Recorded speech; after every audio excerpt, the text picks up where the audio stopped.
అందరికి నమస్తే గైస్. హైదరాబాద్ ఒకప్పుడు ఇదే ఒక హైదరాబాద్ ఒక దేశం అనమాట. ఎస్, ఒక ఇండిపెండెన్స్ కన్నా ముందు ఇదే ఒక హైదరాబాద్ ఒక సపరేట్ దేశం అనమాట. ఇన్ఫ్యాక్ట్ ఒక ఇండిపెండెన్స్ వచ్చిన తర్వాత కూడా ఈ యొక్క హైదరాబాద్ని వాళ్ళనేది పాకిస్తాన్లో కలపాలని కూడా అనుకున్నారు. కానీ ఒక కాలం అన్న కొద్దీ అక్కడ ఏం జరిగిందంటే హైదరాబాద్ని ఇండియాలోనే విలీనమైతే చేయడం జరిగింది.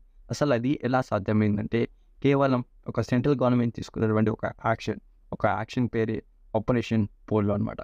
ఇంతకీ ఒక ఆపరేషన్ పోలో అంటే ఏంటి, ఎలా స్టార్ట్ అయింది, ఎలా సక్సెస్ అయింది, ఓవరాల్గా operation polo related each and everything ఒక వీడియోలో ఉండబోతుంది. అండ్ వీడియో ఇంతవరకు స్కిప్ చేయకుండా ఎండ్ వరకు చూడాలనుకోండి. So video start. So guys, chapter 1 introduction and historical context.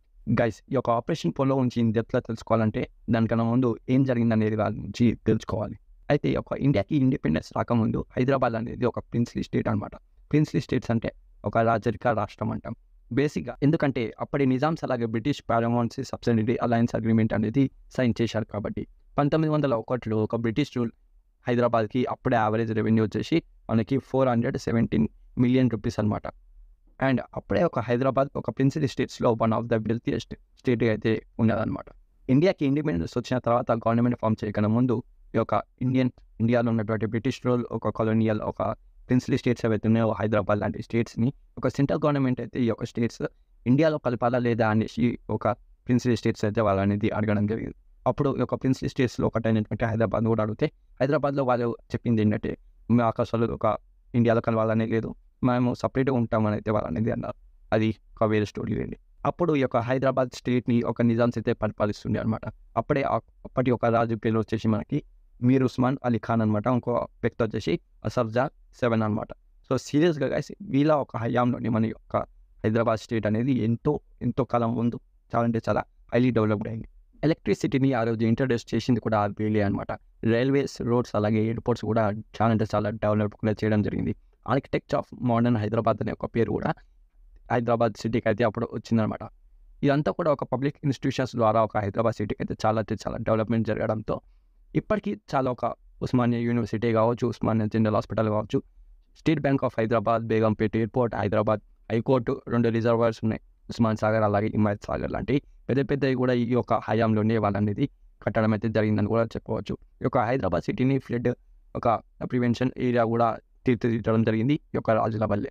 Himayat Sagar dam అలాగే ఒక ఉస్మాన్ సాగర్ డ్యామ్ ఏదైతే డ్యామ్స్ ఉన్నాయో ఈ యొక్క 2 డ్యామ్స్ కూడా 1923లో ఈ యొక్క నిజాం సాగర్ డ్యామ్ ఒక తెలంగాణలోని ఓల్డెస్ట్ డ్యామ్ అనమాట. ఈ యొక్క అన్ని రిజర్వాయర్స్ అలాగే డ్యామ్స్ కట్టింది కూడా వీలే అనమాట. కాలమన్నా కొద్ది ఒక ఇండియన్ గవర్నమెంట్ పెట్టినటువంటి ఒక ప్రెషర్తో ఒక నిజాం వాళ్ళు దాన్ని అనేది తట్టుకోలేక వాళ్ళ ఒక పారమౌంట్ ఒక ఆర్గనైజేషన్స్ ఏవైతే ఉన్నాయో రజాకార్స్ అంటాం అనమాట, వాళ్ళు అనేది ఒక ఫామ్లోకి అయితే దింపారు. ఈ యొక్క రజాకార్స్ జనాలని చంపడం, అల్లర్లు సృష్టించడం, రేప్స్, జనాలని టార్చర్ చేయడం, వాళ్ళ దగ్గర ఉన్నటువంటి సొమ్ముని బలవంతంగా తీసుకోవడం జరిగింది. అయినా సరే ఒక జనాలు ఇండియాలో కలుస్తామని అంటే మాత్రం ఒక రాజులు అలాగే పరిపాలకులు ఎవరైతే ఉన్నారో వాళ్ళనేది ఒక పనిని అయితే కానివ్వమని అయితే చెప్పడం జరిగింది. గైస్, మీకు ఈ యొక్క ఇష్యూలో ఇంకా చాలా క్లారిటీ రావాలంటే ప్రజెంట్ ఈ రోజే ఒక రజాకార్ అనే ఒక సినిమా అయితే రిలీజ్ అవ్వడం జరిగింది.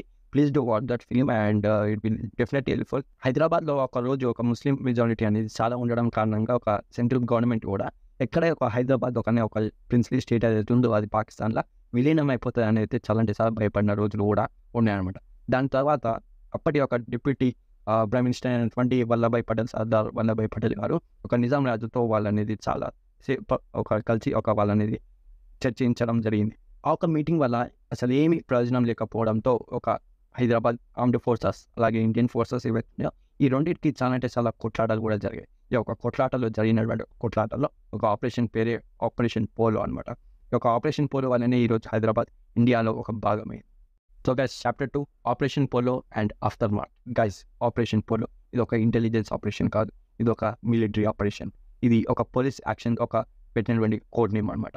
ఈ యొక్క ఆపరేషన్ 1948 సెప్టెంబర్లో అయితే అవ్వడం జరిగింది. ఇప్పుడు ఒక ఆపరేషన్ డెప్త్లోకి వెళ్ళిపోయి డే 1 ఆ రోజు 13 సెప్టెంబర్ పొద్దున 4 గంటలకి ఇండియన్ ఆర్మీ ఫోర్సెస్ అయిన సదర్న్ ఆర్మీ జనరల్ ఒక ఎన్ చౌదరి గారి యొక్క ప్లానింగ్ ద్వారా హైదరాబాద్లోకి చాలా మల్టిపుల్ డైరెక్షన్స్ నుంచి లోపలికి ఎంటర్ అయితే అవ్వడం జరిగింది ఇండియన్ ఆర్మ్డ్ ఫోర్సెస్. వచ్చి రాగానే బీదర్ అలాగే నాల్దర్ బార్డర్ దగ్గర వాళ్ళనేది ఇండియన్ ట్రూప్స్ అలాగే ఇక్కడి రజాకార్స్కి కొట్లాడైతే జరగడం జరిగింది. ఈ యొక్క యుద్ధం జరుగుతున్న ఒక టైంలోనే ఇండియా ఎయిర్ ఫోర్స్ ప్లేన్స్ ఏవైతే ఉన్నాయో గాలిలో నుంచి టార్గెటెడ్ ప్లేయర్స్ అలాగే ప్లేసెస్ని కమ్యూనికేషన్ లైన్స్కి ఎయిర్ స్ట్రైక్ చేసి నిజాం మొబైలైజ్డ్ డిఫెన్సెస్ని ఫినిష్ చేసేసారు. డే 2 సెప్టెంబర్ 14 ఇండియన్ ఫోర్సెస్ ఆ రోజు ఒక టెరిటరీస్ని అయితే ఆక్రమించుకున్నాయి. అదే రోజు ఒక నార్దర్న్ అలాగే వెస్టర్న్ సైడ్స్లో ఉన్నటువంటి హైదరాబాద్ స్టేట్లో ఉన్నటువంటి పట్టణాలే కావచ్చు, ఓల్డనే కావచ్చు, వాళ్ళనేది క్యాప్చర్ అయితే చేయడం జరిగింది. దాని తర్వాత హైదరాబాద్ సిటీలో ఉన్నటువంటి సికింద్రాబాద్ ఒక మెయిన్ హబ్ కూడా చెప్పుకోవాలి. ఇప్పుడున్న అలాగే అప్పుడు కూడా ఒక సికింద్రాబాద్ ఒక కీ మిలిటరీ సెంటర్ అనమాట.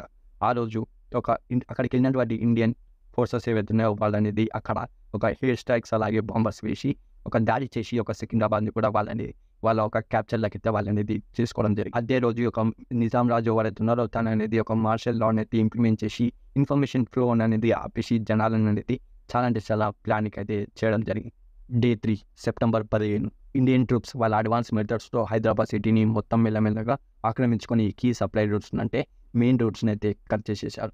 ఇండియన్ ట్రూప్స్ నిజాం సోల్జర్స్ని రజాకార్స్ మనుషుల్ని ఔట్స్కట్స్కి తీసుకెళ్ళి అక్కడ అనేది ఎన్కౌంటర్ చేసేసారు. ఇంకో పక్క ఇండియన్ గవర్నమెంట్ ఒక నిజాంకి మళ్ళీ చెప్పి సీజ్ ఫైర్ని రిలీజ్ చేసింది.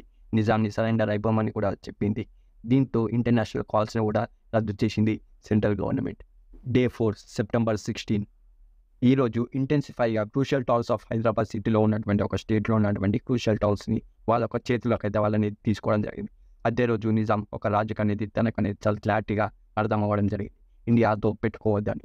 అందుకే అప్పుడే తన అనేది ఒక సీజ్ ఫైర్ని తీసేయాలని, ఒక పీస్ టాక్స్ చేయాలని నెగోసియేషన్ చేయడానికి ముందుకు రావడం జరిగింది. బట్ అప్పటి డిప్యూటీ ప్రైమ్ మినిస్టర్ అయినటువంటి సర్దార్ వల్లభాయ్ పటేల్ గారు మాత్రం చాలా ఫోర్స్ఫుల్గా అయితే ఒక నిజాం రాజుకి వ్యతిరేకంగా ఆజ్ఞాపించారు.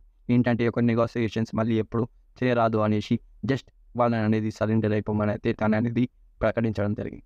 17th September day 5 the last day. At last Nizam rulers తన ఒక ఫోర్సెస్ ఎవరైతే ఉన్నారో అందరినీ కూడా ఒక ఇండియన్ ఆర్మ్డ్ ఫోర్సెస్ ఒక పోలీస్ ఫోర్స్ ఎవరైతే ఉన్నారో వాళ్ళనేది ఆక్రమించుకున్నారు. కాబట్టి అలాగే ఇంటర్నేషనల్ సపోర్ట్ కూడా ఒక నిజాం సర్కార్కి లేకపోవడంతో వాళ్ళనేది ఒక ఇండియన్ యూనియన్కి ఒక హైదరాబాద్ని అయితే సరెండర్ అయితే చేయడం జరిగింది. మీర్ ఉస్మాన్ అలీ ఖాన్ ఆ రోజు తన అనేది టర్మ్స్ ఆఫ్ సరెండర్ అని ఒక అగ్రిమెంట్లో తన అనేది సైన్ చేసి సెంట్రల్ యూనియన్ గవర్నమెంట్కి అయితే తన అనేది పంపించడం జరిగింది. ఆ ఒక రోజే ఒక హైదరాబాద్ అనేది ఇండియన్ యూనియన్లో ఒక భాగమై ఈరోజు ఒక రాష్ట్రంగా అయితే ఒక స్టేట్ ఒక సిటీగానైతే ఏర్పడింది అయితే తప్పకుండా చెప్పుకోవాలి. అదే రోజు రాత్రి ఇండియన్ ట్రూప్స్ అందరూ కూడా ఒక హైదరాబాద్ సిటీలోకి ఎంటర్ అయ్యి వాళ్ళనేది ఆపరేషన్ పోలో సక్సెస్ఫుల్ అయిందని చెప్పేసి మార్చ్ చేసి అయితే వాళ్ళనేది వెళ్ళిపోవడం జరిగింది. ఈ యొక్క క్రమంలో ఈ యొక్క ఆపరేషన్లో మొత్తం కూడా 2 లక్షల మంది జస్ట్ సివిలియన్స్ అయితే చనిపోవడం జరిగింది.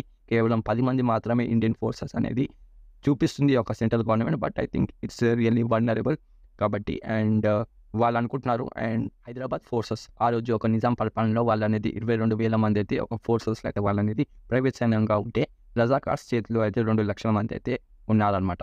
అదే ఒక హైదరాబాద్ ఫోర్సెస్లో మొత్తం కూడా 807 మంది అయితే చనిపోవడం, 1647 మంది అయితే వాళ్ళకనేది ఒక వౌండెడ్ అయింది అయితే ఇక్కడ రిజల్ట్ అయితే మనకి చూపిస్తుంది వికీపీడియా వాళ్ళు. అలాగే రజాకార్స్లో మనం చూసుకుంటే 1373 మంది అయితే చనిపోయారంట, 1911 మంది అయితే క్యాప్చర్ అయిందని అయితే వీళ్ళనైతే అంటున్నారు.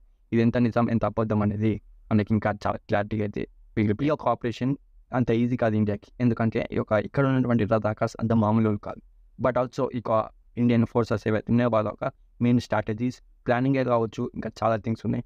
లైక్ మనం ఇక్కడ ఇంప్లిమెంటేషన్ సుపీరియర్ ఒక ఫైర్ పవర్ మాత్రమే ఒక ఆపరేషన్ పోలోని అయితే ఇంత సక్సెస్ఫుల్ అయింది చేసింది అయితే తప్పకుండా చెప్పుకోవాలి. అండ్ అప్పటి వరకు ఆ రోజు వరకు ఒక ప్రిన్స్లీ స్టేట్గా ఉన్నటువంటి ఒక హైదరాబాద్ ఆ రోజుతో ఒక న్యూలీ కంబైన్డ్ ఇండియన్ స్టేట్గా అయితే మారిపోయింది.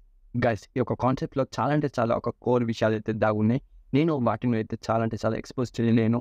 అండ్ లిటరలీ మీరు చూసినా కూడా మీకు అనేది చాలా బోర్ కొడుతుంది కాబట్టి నేనైతే ఎక్స్పోజ్ చేయలేను. ఇది ఓవరాల్గా ఇలా జరిగిందనమాట operation polo successfully. And that's for today guys, ఇది ఓవరాల్గా video. That's for today. Thanks for watching and jai hind.